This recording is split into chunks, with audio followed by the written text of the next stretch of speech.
I didn't make any statements that would indicate that I'm a doctor, I'm a scientist, or that I'm making any conclusions about the drug one way or another. Do you apologize for that remark?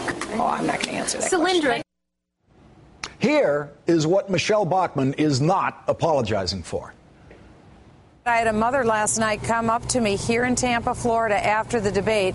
She told me that her little daughter took that vaccine, that injection, and she suffered from mental retardation thereafter. Leading pediatric bioethical and medical groups have come out to refute the notion that the HPV vaccine causes, quote, mental retardation, as Michelle Bachmann called it. And because of this, Bachmann has spent much of her time in recent days on the defensive. I'm not attesting to the woman's comments, only that she made them to me. Again, it was completely unsolicited. As soon as the debate was over, I had gone to the foot of the stage, and when I was there, a woman was crying, and she thanked me for my remarks and told me that her daughter had a very negative reaction. Bioethicist Arthur Kaplan of the University of Pennsylvania is now challenging Michelle Bachmann to produce a verified HPV vaccine victim in 1 week.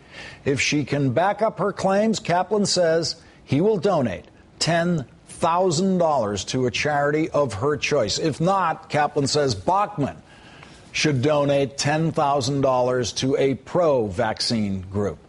Joining me now is one of Kaplan's colleagues, Dr. Zeke Emanuel, chair of the Department of Medical Ethics and Health Policy at the Perelman School of Medicine, University of Pennsylvania. He was the Obama administration's special advisor on health policy to the Office of Management and Budget. Thank you very much for joining me tonight, Dr. Emanuel. Thank you for having me. First of all, right off the bat, let's get to side effects possibilities from the HPV vaccine, which is administered to 12-year-old girls. Parents have been nervous about this since this erupted at the Republican presidential debate. What can you tell us about that? So let me make a few points. First, the profile of side effects is comparable to other vaccines that are mandated, like vaccines for mumps and measles and things like that. It's no more and no less. Second, last time it was looked at, there had been 23 million people who had received the vaccine in about 100 countries, and about 12,000 reported adverse events, with less than 1,000 of those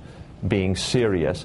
The main adverse events people get are some annoyance, inflammation, itching, redness at the injection site, and there are some more serious complications like thrombophlebitis and emboli that develop. And some girls do faint. That's 12-year-old girls. But that's about the main serious problems. Dr. Emanuel, what do you make of the politics of this within the Republican Party? You've been involved in the Obama administration. Your brother is White House Chief of Staff, now Mayor of Chicago. You know a little something about this kind of thing when it intersects with politics. How should the Republicans deal with this going forward? Well, first of all, I know very little about politics. I try to stick to the policy and the medicine, which is what I do know. But I do think that the real issue here, more than the Republicans for the country, we need to stick to the science. We need to stick to what the experts say, and we should not do what Michelle Bachmann did, which is to find a mother, hear a story, and portray that as the truth. We know that led to serious problems when people were talking about autism from vaccines, which has been disproven by studies. And similarly, we know that the research here by the CDC, by follow-up of use of this vaccine, that it's very safe. And that, in fact, it's much better that girls, 12-year-olds, get the vaccine. The estimate is that each year it would prevent, if all 12-year-olds got it, 3,300 cases of cervical cancer, not to mention other potential cancers that the virus is associated with, penile cancer for boys, anal cancer. So we really do need to stick to the science and try to get politics out of this.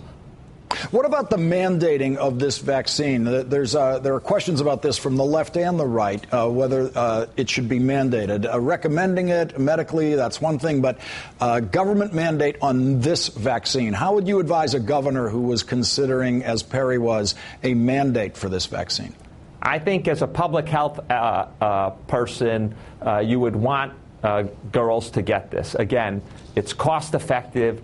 The longer we wait to immunize people, the less number of cases you prevent, the lower the impact. And, you know, if I told most parents I could give your kid something to prevent them from getting cancer in the future, won't get rid of all cancers, but this particular type of cancer, wouldn't you want that for your child? Of course you would. And the only reason this thing is mixed up in politics is because of it has to do with sex somehow, and because we have had this growing anti-vaccine movement, not based upon the science, but based upon fear and stories that are unverifiable.